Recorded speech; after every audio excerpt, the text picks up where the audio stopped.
At class, Shen Yi announced that before starting teaching, she wanted to say two things first. She instructed the 4 council representatives to count the number of people in their profession after class and have them register for the appropriate association, then report to the corresponding association. She also mentioned that membership was not required. Secondly, she mentioned that Wu Jiangkong would be instructing the class that day. Everyone was excited. Wu Jiangkong looked at everyone with an intense gaze. Everyone felt intimidated. Wu Jiangkong stated that they would cover the basics of mecha making that day. He explained that while mecha served as the foundation of battle armor, high-end mechas possessed power comparable to lower-grade battle arms. He emphasized that a mecha's design determined its effectiveness, its manufacturing determined its feasibility, and its preparation dictated its operational timeframe. After concluding the morning session, Wu Jiangkong addressed the council members, instructing them to coordinate with their respective associations to register all individuals within their professions. He advised the members to divide the class into groups, ensuring each group had a balanced representation of professions and talents. Wu Jiangkong distributed the school registration forms containing information on each student's profession, rank, martial soul, and soul power. He decided to discuss the matter together. No one was speaking, the atmosphere was very tense, but then Wu Lin broke the silence and stated that it was their first time working together, and he proceeded to outline the plan. He mentioned having 7 blacksmiths, thus they would form 7 groups, each with 1 blacksmith. He had already reviewed the papers and identified the distribution. 1 blacksmith at the first rank, 5 at the second, and 1 at the third. To ensure fairness, he requested assistance from 3 individuals to place stronger designer, mechanics, and makers in the first-rank blacksmiths group, aiming for balanced skill levels in each group. Gu Yue expressed no objections and assured that she would ensure the skill levels were balanced. Luo also voiced agreement, adding that the sooner they finished, the sooner they could leave. Siduo also agreed. After that, he told everyone that they could leave, and that he would submit the groups to Teacher Shen. Gu Yue told him that a lot of people still didn't accept him as class president. He remarked that it was to be expected, and they just needed to do their job. He told her that they should leave, and that he would deliver the papers to Teacher Shen and then go back and meditate. Shen Yi remarked with satisfaction that all of them had their books in order. She mentioned hearing about his recent abduction by Elder Feng. She reminded Wu Lin as the class president that he would shoulder many responsibilities in the future and advised him to prepare accordingly. Upon hearing his name, Elder Feng arrived in the room, forcefully opening the door and hitting Wu Lin. He told him that he was just looking for him. He wanted to talk to Shen Yi about something. He expressed to Shen Yi that Wu Lin was a blacksmith genius blessed by the heavens, and he wanted to carefully nurture him, but Wu Lin wouldn't accept him as his teacher. He asked for Shen Yi's opinion on what should be done in this situation. Wu Jiangkong stated to Elder Feng that they only had the authority to make suggestions regarding their students' professions, not to enforce anything upon them, leaving the decision up to the students.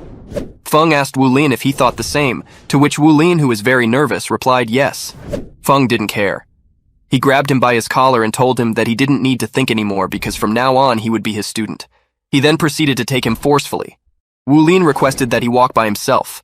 Shen Yi asked Shu Jiangkong if they should inform the teacher about this. He said yes. Feng took him to his workshop. Wu Lin explained that he was only at rank 28 at the moment and would love to study spirit refining under Feng, but his soul power was too lacking. Feng found this reasonable and mentioned that he knew some methods to get Wu Lin to rank 30, but it would cost him. Wu Lin was surprised and asked if there were ways. Feng confirmed there were, but the price was a bit high. Wu Lin would have to pay him 10 spirit-refined medals once he became a 5th-rank blacksmith. Wu Lin was taken aback, stating that 10 spirit-refined products were too much and worth an enormous sum of money, so he couldn't agree. Feng responded by saying it was a good chance for him. Wu Lin tried to talk himself out of this matter, but Feng wasn't having it. He was just getting angrier. After their chat, Wu Lin thought that he didn't know what method Elder Feng said was, but 10 spirit-refined products were too expensive. He was troubled by the fact that both he and Wu Siduo had twin martial souls, but he couldn't use self-soul fusion skill. He thought that it was because he was not strong enough. At the student dorms, Shi Tuori went out for a walk. He saw a light coming from a room. He thought that there was a thief because no one was supposed to be living there. He went to check. He peeked through the window and saw Yuanan, who was taking a bath. He tried to leave, but Yuanan had seen him. She kicked him to the ground so hard that it formed a crater in the ground. Zini recognized her as the girl from the dessert shop. She was furious. She pointed a sword at him, ready to end him. ZC tried to explain that he was innocent, but she wasn't ready to listen. She attacked him. He was barely able to block the attack. He was sent flying into a wall. ZC was trying to apologize, but she wasn't ready to let him go. But then, out of nowhere, Yue Zhengyu appeared from the sky with a golden light surrounding him. He was there to fight Yuanen. He had thought that she was the one who was responsible for the fight. She was surprised to see him. Yuanen wasn't ready to go down so easily. She used the third purple soul ring and got ready to fight. Wulin, Gu Yue, and Xu Xiaoyan came to check up on Shi. Wulin asked Xi Suiqie what was going on. Before he could say anything, Yue Zhengyu told him that Yuanen, under the cover of the night, had come to attack the academy's working students. He asked Wulin to help him defeat her. Wulin asked Zhe Sanye about the reason she attacked him. Before he could say anything, Yuanen charged towards them. Wulin got ready to fight. Xu Xiaoyan constricted Yuanen using the Starwheel Ice Staff, and Yue Zhengyu, ready to finish her, attacked her with the Light of Judgment. Shi begged him to stop, but he didn't. Zizi went to check up on Yuanen. Wulin wondered why he was worrying about Yuanen. Gu Yue also had no clue. From the crater, a dark mist started appearing. Zizi was about to get hit, but Wulin managed to pull him back to safety. Wulin asked Yuanen who she was and why she attacked Zizi. Seeing that she had attacked his friend, he decided to step in. He wasn't going to be polite anymore. He attacked her with the Golden Dragon Claw.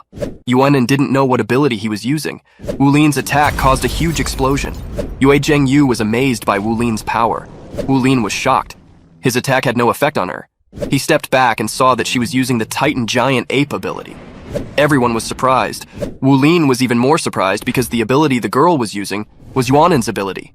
Xi Suiqie, realizing that the girl was Yuanen, fainted on the spot. Wulin asked her if she was Yuanen. Then the protectors of the academy came from the sky to stop the fight.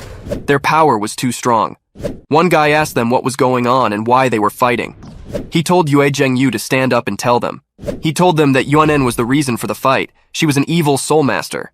She infiltrated their working student dormitory and attacked Zizi at night. She rebelled after being discovered. He requested that they arrest her. The guy asked Yuanen to speak. She was too embarrassed and told them to ask Zizi. All of them were taken to Elder Kai's office. Elder Kai asked what had happened. Everyone was too embarrassed to talk. Yuanen was still sour. One of the guys said that the situation had been explained to them and that the battle was just a misunderstanding. Elder Kai asked what the misunderstanding was. He said that from their investigation, Zizi wasn't aware Yuanen had changed rooms. He saw the light on and mistakenly believed that a thief had broken into their dormitory and went to investigate. However, Yuanen happened to be taking a bath at the time. In a fury, Yuanen attacked Zizi. Later, Yue Zhengyu, Wulin, and some others also arrived on the scene and were misunderstood as well, leading to their battle. Elder CIA said the matter was clear already and that all 6 of the working students were a handful. Shi, as the main investigator, would be fined 5,000 contribution points.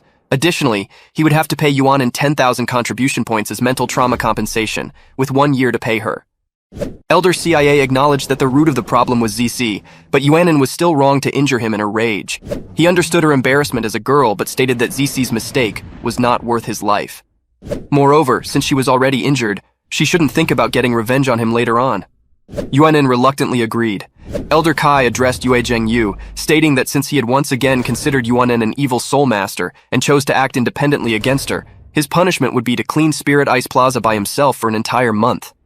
Additionally, he would have to pay 5,000 contribution points to Yuanen for her mental trauma. Yue Zhengyu agreed.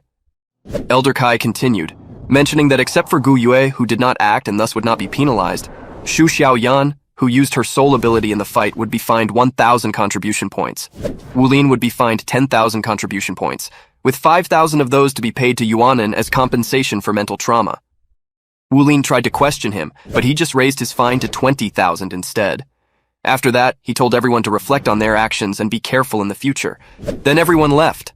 Outside, Xi Tuoting apologized to Wulin for getting him caught up in his mess. He promised that he would work hard to earn enough points to pay it all off. Wulin reminded him of their brotherhood and told him not to mention anything like that ever again. He told him to be careful in the future. CC asked him if he had acted horribly that day and told him that he was sorry to Yuanen for what he did. Wulin told him that he did do badly and that to make up for it, he should earn enough points to compensate her and do absolutely nothing that would anger her. The next day, the class council had a meeting. Wulin informed the group that Wu had just announced their final exams would be a class-wide mecha competition. The students ranking in the bottom 10 for that competition would be expelled. He emphasized the need for cooperation, as a single member failing this assignment would lead to the elimination of an entire group.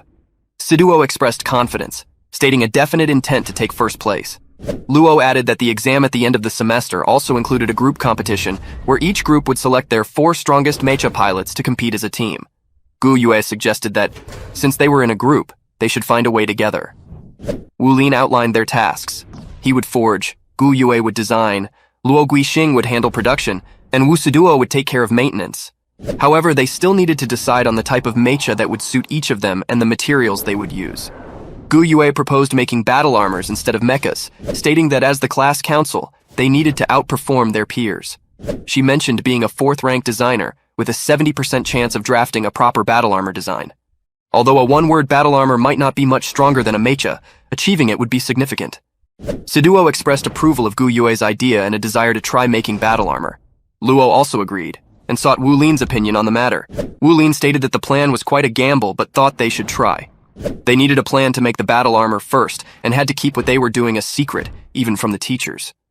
He asked everyone to pick out the metals most suitable for their battle armor, suggesting they choose one metal for all of them to minimize possible complications during the process. Everyone agreed. Wu Lin mentioned he would perform the 1,000 refining for them and expressed confidence in his 1,000 refining skills. He instructed Gu Yue to begin drafting the designs immediately, suggesting they approach the task one piece at a time.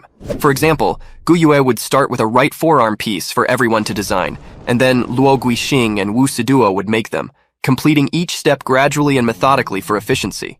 He reminded them to consider the extent of their abilities when choosing the metal, as it might affect the usability of the finished product. Luo commented that Wu Lin was really insightful and agreed that this approach was the best. He suggested starting the next day. Siduo also agreed to inform them the next day, and so the meeting was concluded. Outside, Gu Yue said to Wu Lin that Xie and Xu Xiaoyan were weaker in their professions, and suggested asking the teachers to move them to their groups. Wu Lin responded that sometimes setbacks weren't necessarily a bad thing, as they could serve as pressure to make someone work harder. He thought they could subtly help them, but not do too much. Gu Yue agreed with him. Then Wu Lin's phone rang. It was Mu. He told him that he was at Shrek City now and asked when he could come to meet him. Wu Lin asked for his location. He informed Gu Yue that he had to go and left. He arrived at the location where he found Mu Shi. He was happy to see her. She was a little sore because he hadn't called her even once ever since he came to Shrek.